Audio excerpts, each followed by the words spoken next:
All right. Our scripture today comes from Acts chapter 10. And I do not know why I told them originally that we were going to do verses 23 through 48. That's a whole lot of stuff. I only need like the first 6 verses. So we're just going to do the first 6 verses. And I've kind of sped through that first part because I'm just going to warn y'all, I'm going to talk for so long. For so long this morning. So this is about Peter, the first pope.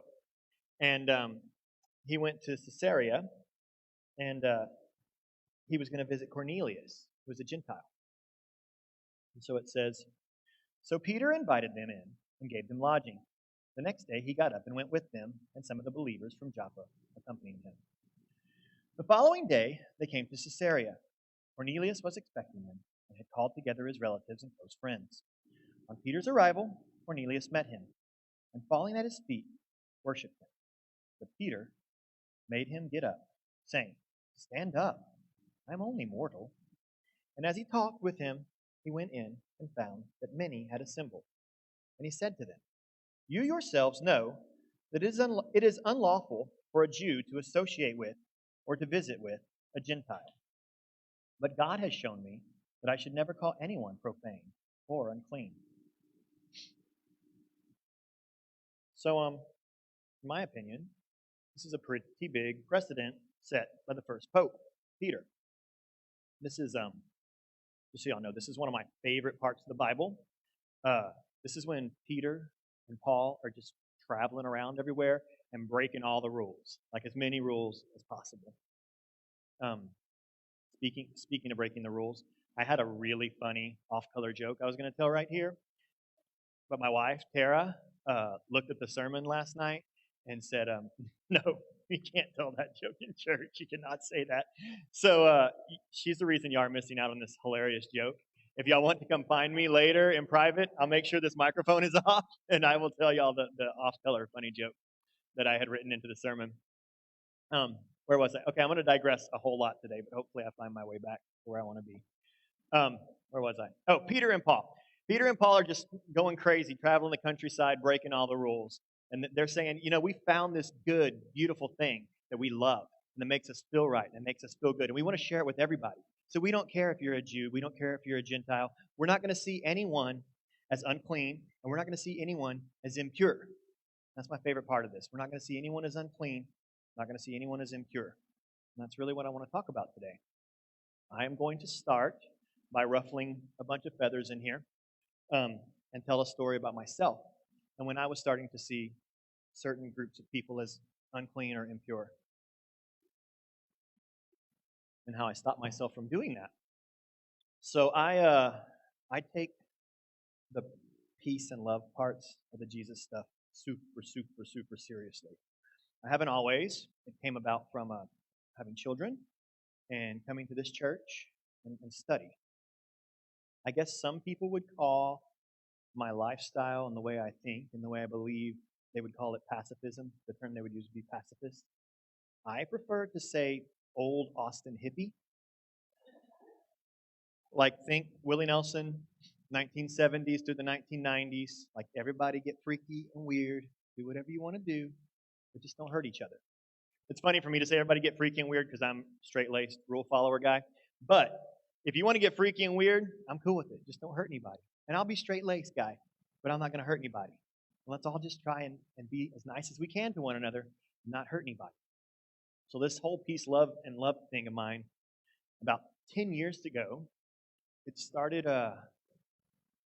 making me think about, started making me wonder about, started making me question and doubt the way we observe this holiday that we're going through right now, Memorial Day. I told you I was going to ruffle some feathers. Don't worry, I'm going to bring it back around, I think. I'm going to bring it back around. So it started making me question that. It started making me doubt that. It started making me worry exactly, why are we doing this? And all the holidays like that, and not just the American ones. Don't come up to me and be like, "Hey, that was un-American." No. I know, like France, they celebrate a battle. That bothers me. There's a whole thing in the UK where they celebrate that this insurrection got caught, and they took these guys out and publicly had them drawn and quartered. And now it's a children's holiday, and the kids make these effigies of one of the guys, Guy Fawkes. You can look it up. It's called Guy Fawkes Day. They make these effigies of Guy Fawkes, and they burn them, and people throw money at them and candy, and it's a children's holiday, and that blows my mind. So it was about 10 years ago when I started having these questions, right? And then, gosh, I'm getting old. Whew. Sometimes, it just hits you. Boom, man, I'm getting old. And so 5 or 6 years ago, it really started to come to a head for me. Like, it really started to bother me, especially if I was in church and I saw celebrations of stuff like this that I considered unpeaceful and not right. And I used to have discussions with a former pastor, and we'd go back and forth about it. And I never was satisfied. And then I started getting really angry, and I was going to storm out of church or storm up to the front of church and just tell everybody how I thought. Or then it became anywhere I was and anybody I saw that I thought was not doing things in the peaceful and loving way that I thought, I was going to get mad at them. And I thought, wow, Cade, how have we gotten to this place? I'm going to call this precipice. I was on this precipice, and I was looking down into this darkness and hatred that I was starting to feel, and I didn't want to go over the side. I thought that was a bad way to be. So I had to figure out how to pull myself back from this precipice. And so I said, okay, let's find something I can connect with, somebody I can connect this with. Let's find somebody that I know that served, that I love. Real easy. The 3 most important men in my life: father, my stepfather, my father-in-law. They have taught me, are still teaching me, heck, all the time, to be the man that I am. They have taught me to be the father I am, most importantly. My father-in-law pretty much does all the work out on our place. I mean, if things need to be built, chicken coops or anything like that, he's amazing. He does all the manly man stuff out of the house. And I said, okay, those 3 guys are awesome. And they served. 2 of them served through retirement, So people of that ilk, people who think differently than me, they can't be that bad. So let me take a couple steps back from this precipice. Right? Let me take a couple steps back from the darkness. So then I said, I want to step further back from the darkness. I'm still too close. I don't like being this close to the hatred that I was starting to feel. Let me get further back. So I looked to literature. I look to literature often. My favorite writer is Ernest Hemingway. Those people in here who know me well are probably smacking their heads and going, not Hemingway again. Cade, we don't want to hear about it. I didn't make him the greatest writer ever. It's just a fact. So everybody just has to deal with it, okay? So my favorite book is by Ernest Hemingway, and it's called For Whom the Bell Tolls. For Whom the Bell Tolls. And For Whom the Bell Tolls is about an American. I'm going to give spoilers, just so y'all know. It's a 90-year-old book, so if you haven't read it by now, I think this is on you and not on me, okay? So it's an American guy, and he goes over to Spain to fight in the Civil War there in Spain in the 1930s. And he's told, and you're told, within the first 3 paragraphs or so, that he's going to die. He's going to blow up a bridge to let his side know that they need to make an attack. But the other side's going to know where he is now, and they're going to kill him. And you go through the whole book with him knowing this, and you knowing this, and all kinds of things happen to him that make you say, oh my God, he falls in love, and he's got to convince other people that he makes friends with that they got to go with him. And you go, oh my gosh. But the thing that really struck me in the book, the first reading and the second, was that he doesn't plan on staying there. Like, he's not a mercenary who's going to gain anything from this. He plans on going back to Idaho and living on a ranch and being a teacher and a writer. He's just there for this principle, this one principle that he has.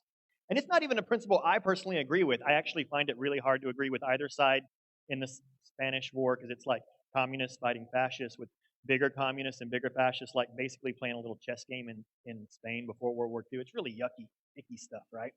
So I don't even agree with this guy's principles and what he's fighting for. But I have to think to myself, they're so important to him. This means a lot. He's going to give his life for a place he's not even going to live, right? So I have to think about this. And I have to think that he's doing this for something that he thinks is better for the entire world.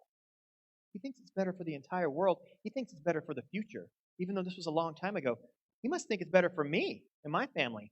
And maybe all those people do, and maybe all their principles are different. And maybe I would argue my principles to them that there are better ways of showing love, but that is a way of showing love. And if someone's going to show me some kind of love like that, then I've got to think, I've got to stop hating. And I've got to take a few more steps back from this precipice. I'm going to take us 2 more steps back in this darkness. Because the darkness scares me, and the precipice and falling over it scares me, and the hatred scares me. And I'm going to tell you why. I'm going to tell you about how we can get there to the hatred.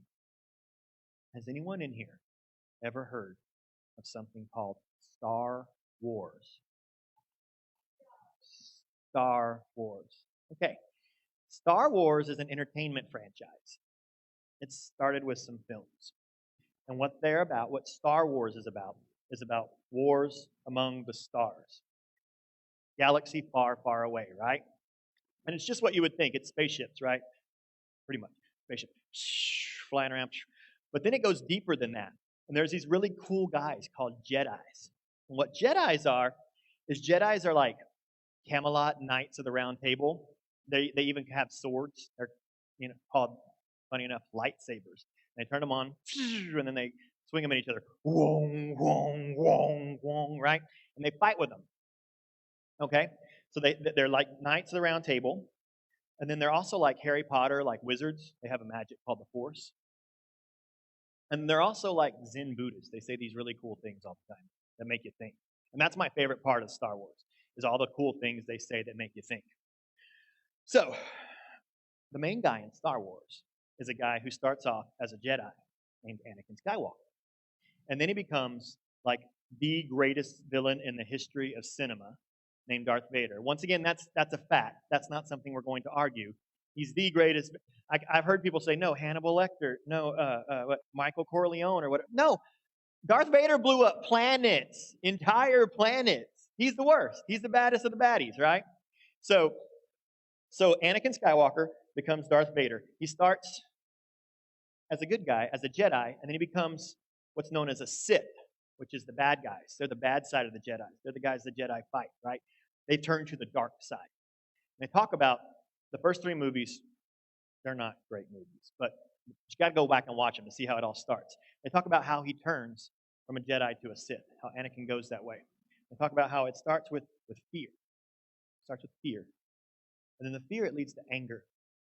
And the anger leads to hatred. And the hatred leads to dark side, complete darkness, complete bad thoughts. So Anakin was trained by a man named Obi-Wan Kenobi to be a Jedi. And so Obi-Wan doesn't know that Anakin is becoming a Sith this whole time. And then he finds out in one of the final scenes.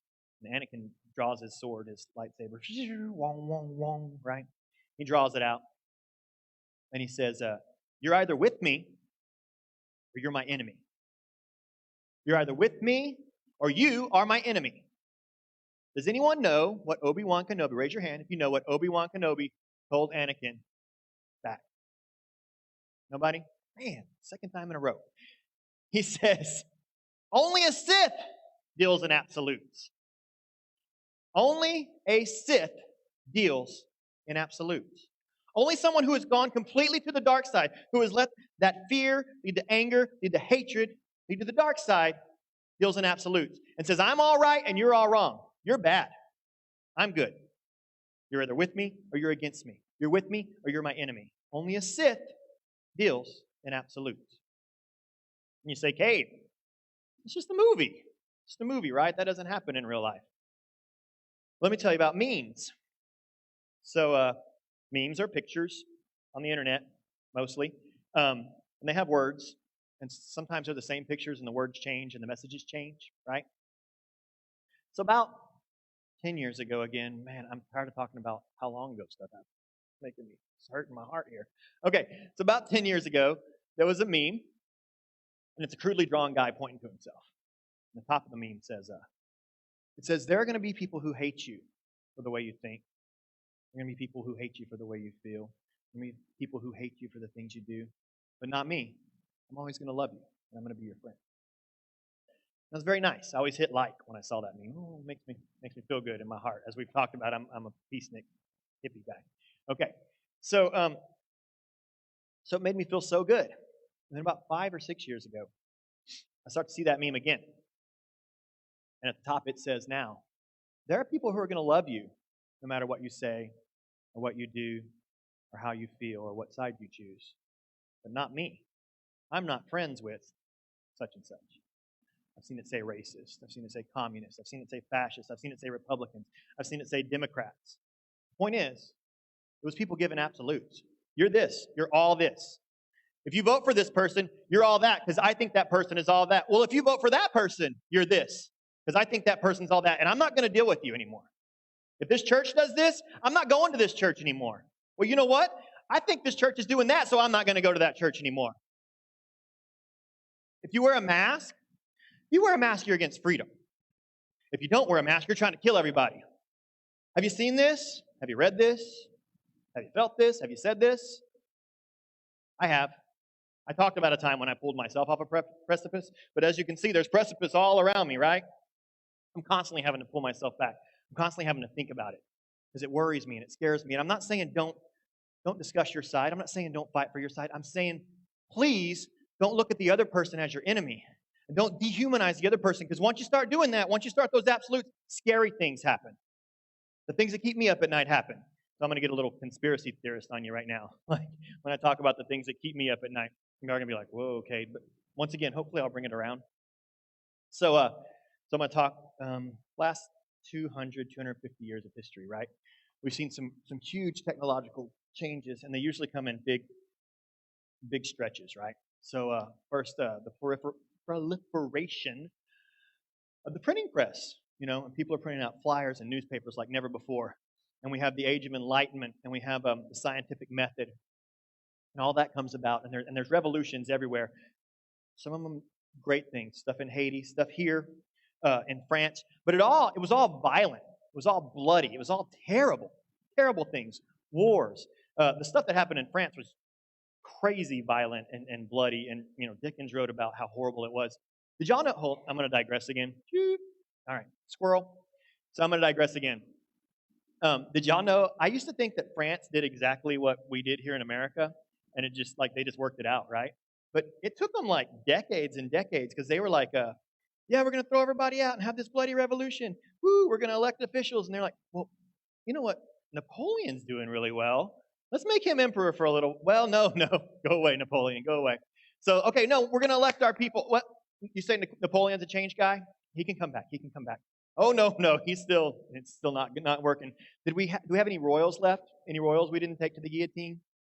And then they were like, oh, okay, no, we're going to elect people. Oh, Napoleon has a son. Napoleon has a grandson. Third time's a charm. Like, it took him a while. And as an American, I'm like, French.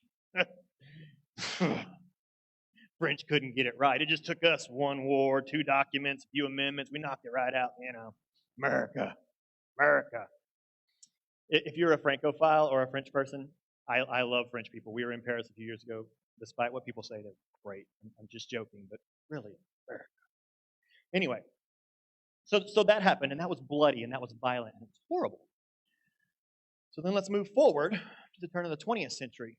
You got planes, and you got trains, and you got automobiles, and you got telegraphs, and you got telephones, and you got radios. And then it starts to get really bad.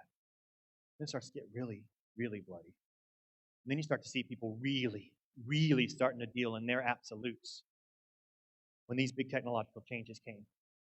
And it took 2 world wars, and it took millions and millions of lives. I mean, if you really want to see the closest thing we've ever had to Sith Lords walking the earth, look at some of those people who were running things in Europe and Asia in the 20th century. That's scary.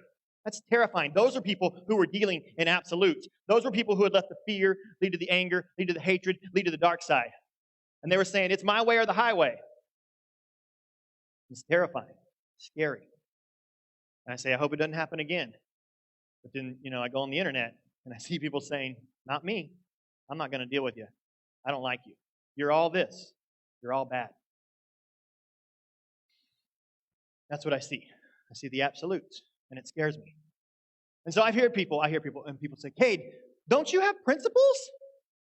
Cade, don't you have a cause?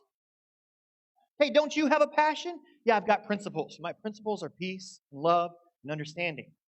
I have a cause. My cause is to make other people realize that their cause is not worth hating over, and it's not worth killing over, and it's not worth dying over.